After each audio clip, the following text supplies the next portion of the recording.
못해서 마태복음 한꺼번에 읽도록 하겠습니다. 마가복음 10장 13절 16절부터 읽습니다. 시작. 사람들이 예수께서 만져주심을 바라고 어린 아이들을 데리고 오매 제자들이 꾸짖거늘 예수께서 보시고 노하시어 이르시되 어린 아이들이 내게 오는 것을 용납하고 금하지 말라. 하나님의 나라가 이런 자의 것이니라. 내가 진실로 너희에게 이르노니 누구든지 하나님의 나라를 어린아이와 같이 받들지 않는 자는 결단코 그곳에 들어가지 못하리라 하시고 그 어린아이들을 안고 그들 위에 안수하고 축복하시니라. 디모데후서 3장 15절입니다.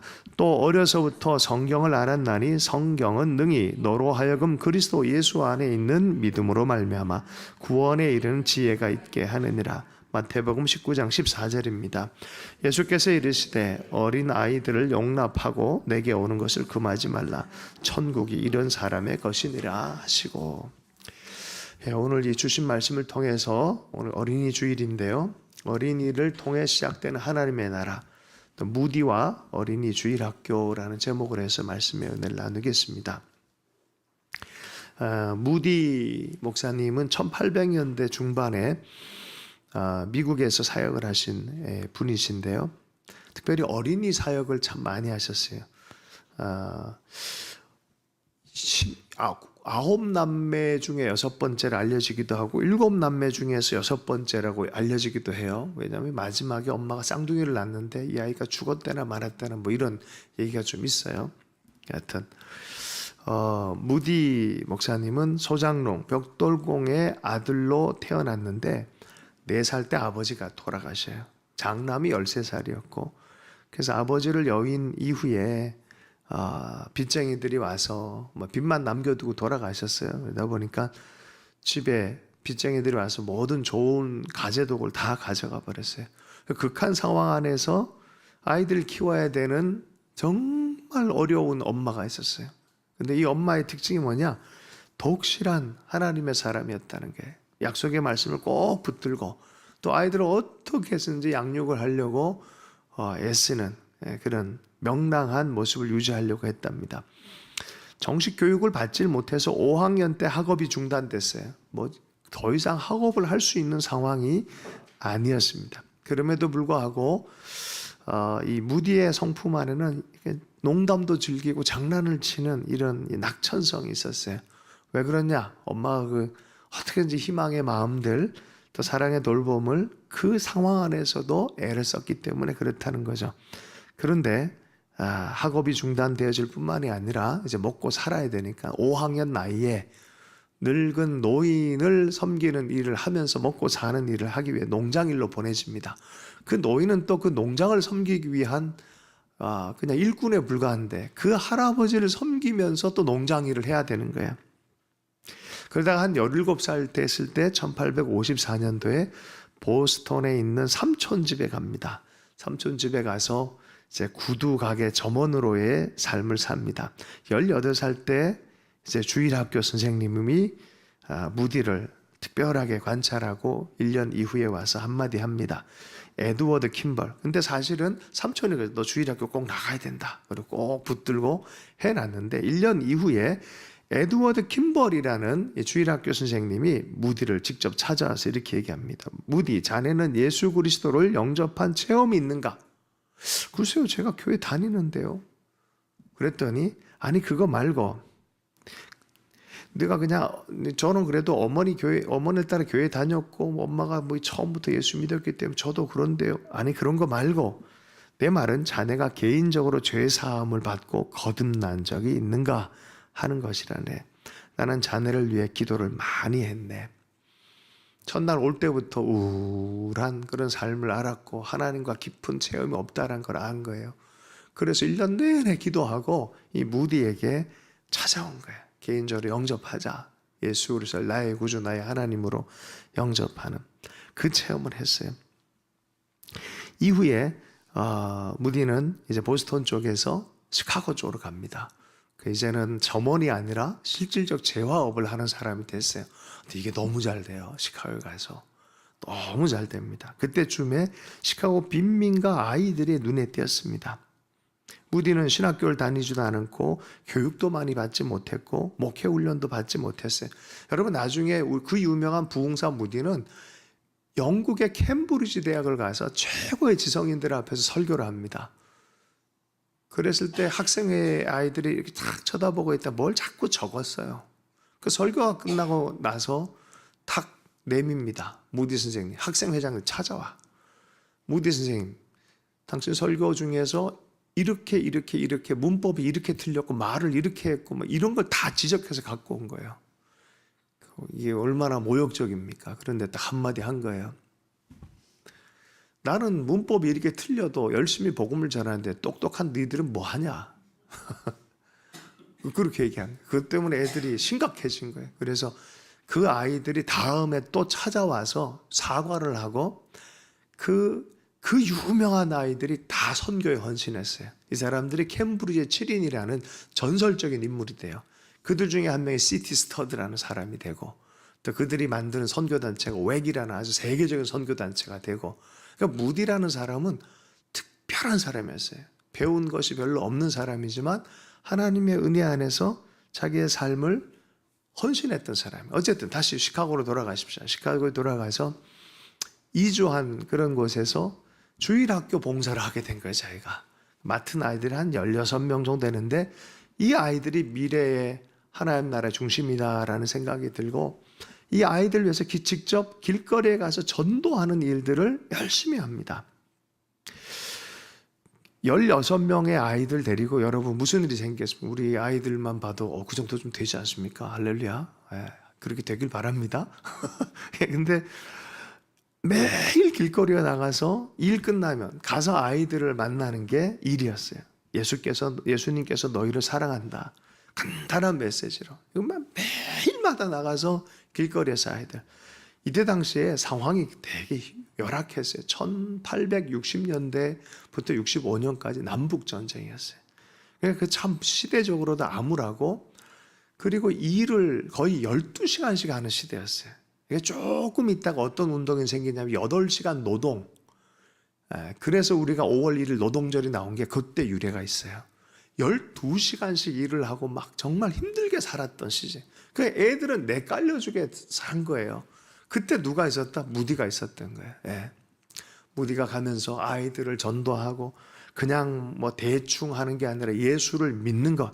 너는 오늘 예수님을 구주로 영접하니라고 정확하게 아이들에게 이 복음의 결단을 촉구하는 일을 했습니다. 숫자 채우기가 아니라 한 명 한 명 예수의 구원에 대한 얘기를 했습니다. 성경 말씀에 어린 아이들이 내게 오는 것을 용납하고 금하지 말라라는 것처럼 하나님 나라의 중심, 그냥 어떤 부차적인 인물이 아니라 이 아이들이 하나님 나라의 중심이다라는 그런 마음과 그 태도를 가지고 이 아이들에게 천국 복음을, 예수 복음을 정확하게 전하기 시작했어요. 시간이 지나고 나니까 아이들 주일학교가 커집니다. 교육 사업이 복음의 강렬한 일들이 많이 일어나요. 한 가정 한 가정이 문이 열어요. 아이들이 변하니까 가정이 변하기 시작해요. 얘들이 진짜 예수를 믿으니까 가족이 변하게. 무디가 아이를 통해서 가정 방문을 합니다. 그래서 가정 전체를 또 전도합니다. 가정이 변하니까 시카고에 있는 한 지역 전체가 변하기 시작합니다. 희한하죠. 어마어마한 일들이 일어나기 시작합니다. 그 다음 세대가 하나의 부속 프로그램이 아니라 교회의 심장처럼 열심히 일하고 가서 그냥 아이들을 위해 최선을 다하는 거예요. 그래서 복음의 이 현장 자체가 1860년대 시작한 이런 일이었는데 마침 남북전쟁이 1860년에서 65년 사이에 일어난 일이에요. 그러니까 고아들 많이 생기죠. 빈민들 많이 생기죠. 그러니까 이 고아가 급증하다 보니까 흩어진 교사들을 모아서 또 고아 아이들 안에 학교 사역을 해요. 그래서 생긴 게 뭐냐? 주일 학교라는 게 그때 생긴 거예요. 그 무디 때문에 우리 주일 학교가 하는 거예요, 지금. 영국이나 미국에서 시작된 게 이 일이에요. 캠브리지 아이들이 영향을 받아서 무디의 사역을 똑같이 해서 주일 학교를 한 거예요. 그러니까 무디가 없었으면 아이들 주일 학교는 없는 거예요. 여러분 좀 무디게 반응하면 안 돼요. 여러분 민감하게 반응을 해야 돼요. 자, 설상가상으로 사역이 잘 돼야 되는데 1871년도에 시카고에 대화재가 일어났어요. 만들어놨던 건물만 다 불타버린 거예요. 정말 어려운 일이 생긴 거예요. 그런데도 여전히 아이들을 위해서 야외 집회라도 해야 된다 해서 뛰어나간 거예요. 천막 집회를 만들고 기도회를 만들고 빈민가의 교회를 다시 세우고 성경을 보급하고 성경 80개 학급에 교사 100명 이상을 하는 거대 조직이 됩니다. YMCA 안에서 이런 아이들 교육 프로그램을 만듭니다. 이런 일들을 얼마나 열심히 했는지 몰라요. 그래서 아이들을 어려서부터 성경을 알아야 된다라고 하면서 말씀 교육을 어릴 때부터 철저하게 합니다. 찬양을 가르치고 기도를 가르치고 예수님 사랑을 가르칩니다. 아이들이 진짜 변하니까 가정이 변화하기 시작한 거예요. 가정 방문을 통해서 가정 전체가 돌아옵니다. 더러운 뒷골목, 부두 노동자의 집, 감옥에 있는 부모들에게 찾아가요. 당신 아들이 예수 믿었다 그러고, 그러면 감옥에 있는 아버지가 영접하자 그러면 영접하는 거예요. 가정이 변해요. 이 어마어마한 일들이 거기로부터 일어납니다. 그래서 전국 주일학교 연합회 회장을 맡아서 매달 교육위원회를 열고 YMCA에서 야외 설교를 하고 교도소를 방문하고 어린이 기도회를 만들고, 그래서 영국의 캠브리지 대학생까지 영향을 받아서 이들도 빈민가 주일학교를 시작하고, 이게 사역이었습니다. 이게 하나님 나라의 특별한 작은 씨앗이었어요. 여러분, 이게 작은 씨앗이 여기서부터 시작해서 시카고 내 대부흥운동도 시작하고, 그리고 나중에 대학생들에게도 복음을 전하고, 그들과 더불어 1888년대 헐몬산에서 부흥회를 열고, 그리고 거기서 했던 300명의 아이들 중에 수백 명이 선교 헌신을 합니다. 그래서 나온 게 SVM 운동이에요. 학생 선교 운동이에요. 그래서 거기 수만 명의 사람이 전 세계로 나갑니다. 그 중에 300명이 한국에 옵니다. 초기의 선교사들이 다 그런 사람들이었어요. 그러니까 무대 한 명의 사역이 얼마나 놀라운 사역입니까? 근데 하나님께서는 이 어린이 몇 사람으로부터 이걸 계획하셨다는 거예요. 여러분, 삶 안에서 작은 것이라 작게 보면 안 돼요. 나에게 맡긴 작은 것이 하나님 나라의 큰 문을 열 수 있다는 것을 여러분 믿으시기 축복합니다. 어린이 대상으로 출발을 했지만 작은 순종의 자리에서 하나님의 열방을 축복하는 놀라운 계획을 가지고 계신 것입니다. 예수님을 인격적으로 만나는 것을 너무 기뻐했어요. 한 명 한 명을 소중하게 생각했어요. 여러분, 나도 6살, 7살이요. 기억이 딱 남아있는 게 있어요. 아주 작은 잔상이지만 7살, 8살짜리 아이들에게 대화 나누는 것이 평생 가는 기억으로 있을 수 있어요. 그리고 여러분, 인격적으로 돼야 돼요. 저 아이들이 모른다고 생각하면 안 돼요. 저 아이들에게 예수님을 얘기를 하면 우리보다 훨씬 더 클리어하게 듣습니다. 시간도 많이 걸릴 수 있어요. 이해력이 좀 부족한 것처럼 보일 수 있어요. 시간 많이 걸려서 인내도 많이 해야 되는 것처럼 보일 수 있어요. 그러나 바르게 심겨진 건 반드시 바르게 자라는 것을 여러분 믿으시길 축복합니다. 어린아이들 여러분 맡으신 여러분 축복합니다. 여러분이 하는 일이 한 명의 무디를 길러낸 일이라 그러면 포기할 이유가 없는 것이죠. 그러죠? 한 명 한 명을 살려내는 삶에 말씀 그대로 여러분 도전하는 여러분 되길 축복합니다. 하나님 은혜 주셔서 보람 있는 사역이 되기를 축복합니다. 빅터 프랭클이라는 분이 계십니다. 이제 이 나치 시즌에 감옥 안에서 그 수용소 안에서 다들 죽어나갈 때 이 하나의 의미를 발견하고 삶을 어떻게 지탱하는지에 대해서 그 전부터 이 심리학 치유에 대해서 천재였어요. 실은 빅터 프랭클은. 빅터 프랭클은 실제적으로 모든 그때 당시 심리학을 다 뛰어넘은 천재였어요. 그러니까 20세 때 이미 그러니까 신학적 천재가 있다면 심리학의 천재가 있어요. 빅터 프랭클이었어요. 이 사람의 중요한 책이 3권이 있는데 그 중에 이제 영혼을 치유하는 의사라고 해서 아주 젊을 때 썼던 책이 있어요. 그 책을 보면 이 사람이 하나님께서 지정하신 무디를 지정해서 확 들어쓴 것처럼 한 사람의 삶에 대해서 이야기를 만들기 위해 이런 섭리적인 게 있구나라는 걸 깨닫게 해요. 그 중에 하나가 의미 테라피예요. 의미 테라피. 자, 의미요법. 나중에 뭐 기회 있을 때 좀 더 얘기하도록 하고 거기에서 나온 책인데요. 이런 거예요. 흑인 노예가 어느 이제 감금되는 어떤 섬에 들어가면 이제 끝난 그 인생이 다 끝났는데 여기에 무슨 인생에 희망이 있겠습니까? 그냥 끝나도 되는데 그럼에도 불구하고 삶에 대해서 절망하지 말라라는 이야기로 전해주고 있어요.